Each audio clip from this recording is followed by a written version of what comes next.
señor decano en función de la Facultad de Ciencias Jurídicas y Sociales, licenciado Polanco Gil. Autoridades académicas y estudiantes, distinguidos miembros de la mesa de honor,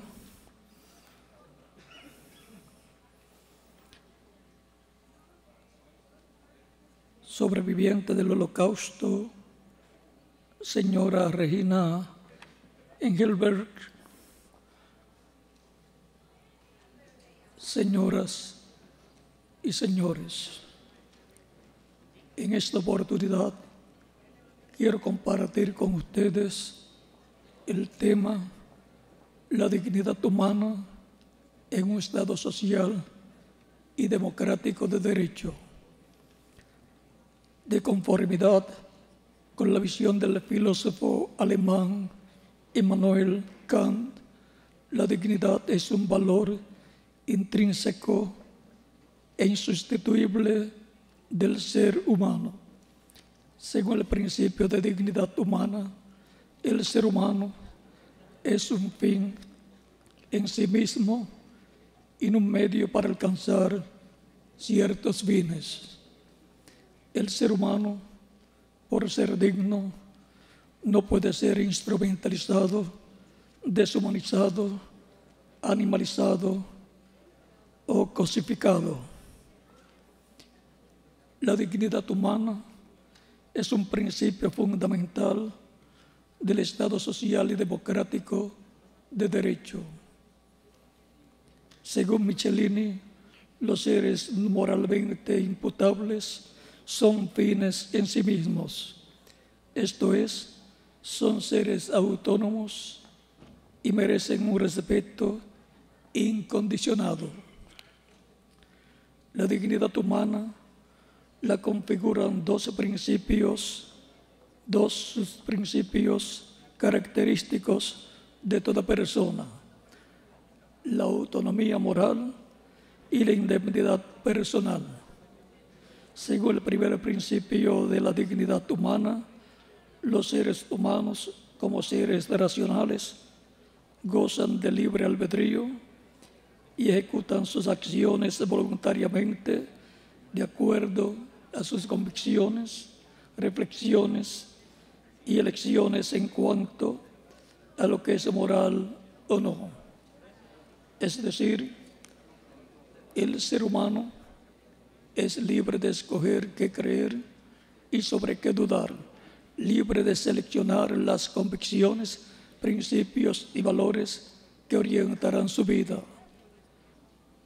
Esta libertad de elección o libertad de convicción en el ser humano es subjetivamente absoluta y regulada al interactuar con nuestros semejantes,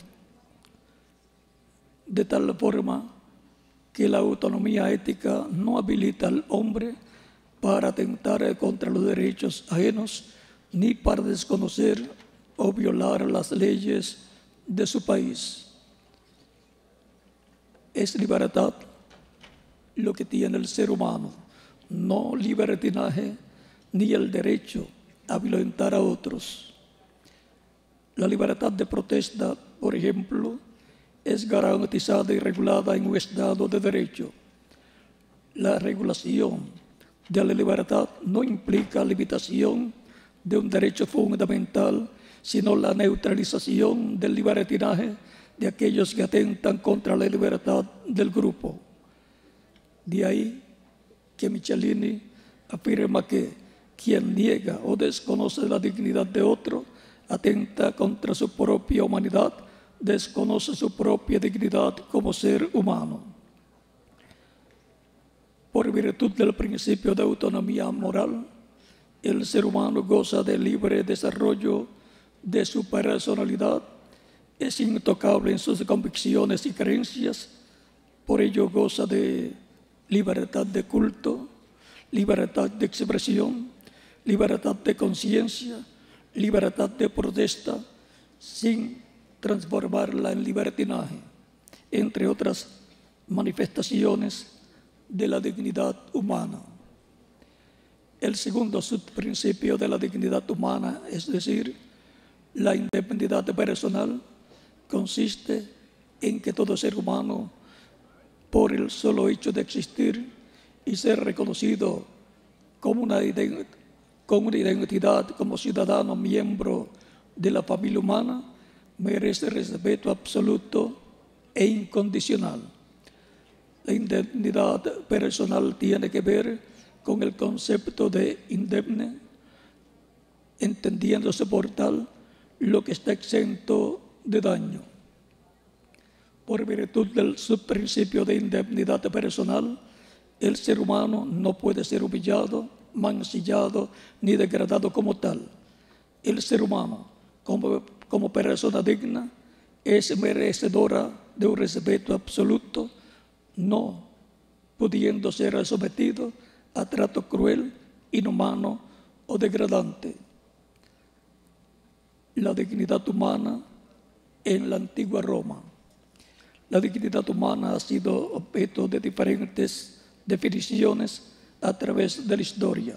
Por ejemplo, en la Roma antigua era un valor fundado en la condición social de las personas, era un valor limitado y mezquino que solo la élite lo adquiría, principalmente por méritos políticos o religiosos. En la antigua Roma, la dignidad se relacionaba con el poder político y reflejaba la superioridad de quien fuera considerado digno. La dignidad era un valor gradual, no absoluto, que podía aumentar o disminuir. La dignidad humana en la Edad Media. En la Edad Media, el término dignidad humana adquiría mayor autonomía y se fundó sobre las condiciones humanas, reconociéndose la dignidad como un valor intrínseco de los individuos. La dignidad humana en el darwinismo social. Posteriormente, la filosofía del darwinismo social modificó el concepto de dignidad humana al acuñar la supervivencia del más apto como principio ético. De esta forma, afirmaba que no todas las vidas valían la pena ser vividas, relativizando de esta forma la dignidad humana. Estas ideas discriminatorias basadas en la errónea creencia acerca de la existencia de una jerarquía racial impactaron fuertemente la primera mitad del siglo XX. Estas ideas fueron acogidas y difundidas por el gobierno de Alemania nazi, que las promovió y enseñó a la sociedad.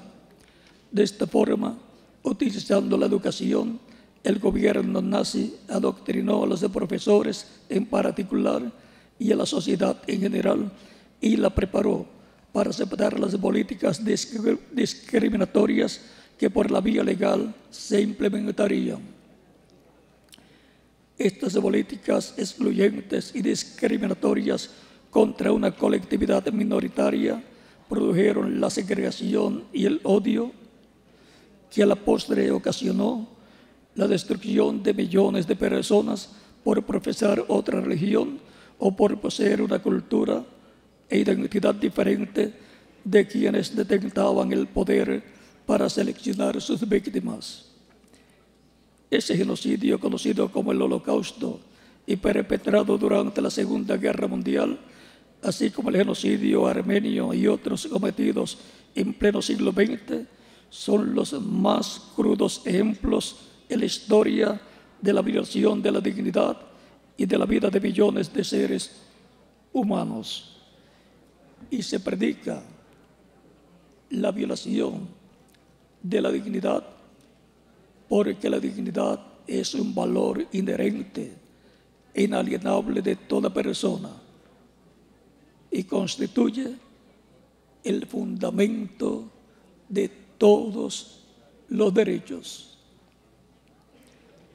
Por esa razón, las caracterizaciones contingentes y arbitrarias de los individuos a partir de sus íntimas convicciones, de su legado cultural, de las discapacidades cognitivas o físicas, de las malformaciones o de cualquier otro criterio que se aduzca para justificar el odio y la intolerancia, no implica que una persona deje de ser digna o que pierda un valor como ser humano. Sin embargo, durante el Tercer Reich, las personas que sufrían algún tipo de contingencias fueron tratadas como un estorbo para la sociedad y consideradas que no valían la pena que siguieran viviendo, razón por la cual se implementó el esquema Acción T4, programa en el que se ejecutaban diferentes prácticas eutanásicas con el fin de matar a las personas que tenían estas características que los diferenciaban de la mayoría de los seres humanos. Asimismo, ese programa Acción T4 fue el modelo utilizado para posteriormente implementar los campos de exterminio en los que se eliminó con gas a millones de personas. Según el artículo 1 de la Declaración Universal de los Derechos Humanos de 1948, todos los seres humanos nacen libres e iguales en dignidad y derechos. A partir de esta premisa surgió el compromiso de los Estados por asegurar que todos los seres humanos sean tratados de manera igualitaria. Fue por virtud de las atrocidades cometidas durante la Segunda Guerra Mundial que el reconocimiento y respeto de los derechos humanos se convirtió en el evento fundamental para la coexistencia e interacción pacífica de la comunidad internacional en equilibrio con la libre determinación de los pueblos. Sin embargo, como embajador mundial de la paz, destaco la necesidad de que en el ámbito internacional se declare y se precise el concepto de dignidad humana para evitar su relativización y hasta su negación con conductas genocidas y constitutivas de graves atentados contra los derechos humanos, conductas que desconocen que cada persona como individuo está dotado de ciertas características que lo hacen único e irrepetible, digno de respeto y de toda consideración. La precisión de la dignidad humana exige tener claro que no se trata simplemente de un derecho. La dignidad humana es mucho más que eso. Es el atributo esencial con el que nace cada ser humano, atributo que lo diferencia de los animales y lo hace moralmente autónomo y como tal, intocable en sus convicciones y creencias, a la vez que lo protege de toda forma de discriminación, humillación, trato cruel, inhumano y degradante. Por ello, la Organización de Naciones Unidas tiene establecido que el derecho a disfrutar de todos los derechos humanos es esencial para una vida digna. Como atributo de toda persona, la dignidad es una cualidad humana que depende de la racionalidad. Los seres humanos, a través de una educación fundamentada en valores y respeto de la dignidad, son capaces para crecer y mejorar su vida de relación a través de la libertad individual. Los animales, en cambio, actúan por instinto. Sin embargo, el respeto de la dignidad humana no se puede limitar a meras expresiones retóricas plasmadas en las declaraciones y tratados internacionales y en las respectivas constituciones políticas de los estados.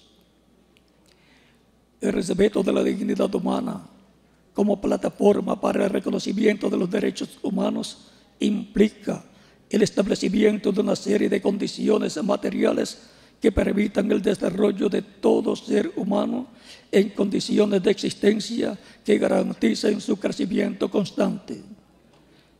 En la Embajada Mundial de Activistas por la Paz trabajamos en la planificación y desarrollo de proyectos en todas las esferas de la sociedad con el fin de promover ese respeto a la dignidad humana, pero en especial nos abocamos al campo de la educación,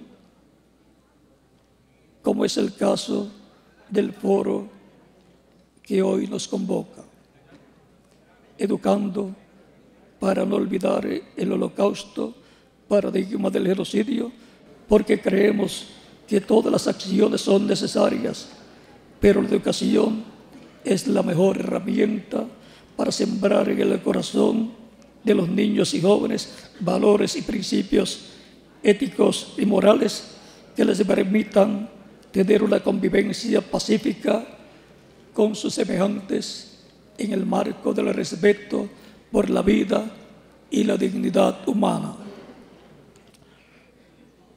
La historia nos muestra claros ejemplos de que se puede educar para la paz o para la guerra.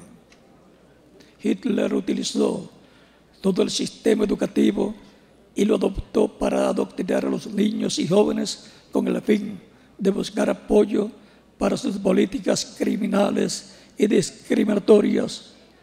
Podemos usar la educación para formar a personas solidarias y respetuosas de las diferencias, sin importar cuáles éstas sean. Podemos introyectar a través de la educación no simplemente un cúmulo de información. Podemos formar individuos que sean conscientes de que el reconocimiento de la dignidad es fundamento para el disfrute de los derechos humanos. Y el respeto de los derechos humanos garantiza el acceso a la justicia en una sociedad igualitaria y en paz. Para terminar, quiero compartir con ustedes una carta que escribió la profesora Anita Novinsky, una historiadora académica de la Shoah de la Universidad de San Pablo, Brasil, dirigida a los docentes. Querido profesor, soy sobreviviente de un campo de concentración. Mis ojos vieron lo que ningún ser humano debería testimoniar: cámaras de gas construidas por ingenieros ilustres, niños envenenados por médicos altamente especializados, recién nacidos asesinados por enfermeras diplomadas y bebés quemados por gente formada en escuelas, liceos y universidades. Por eso, querido profesor, dudo de la educación y le formulo un pedido: ayude a sus estudiantes a volverse humanos. Su esfuerzo, profesor, nunca debe ser producir monstruos eruditos, psicópatas o Eichmann educados. Leer y escribir es importante, solamente si está al servicio de hacer a nuestros jóvenes seres más humanos. Muchas gracias.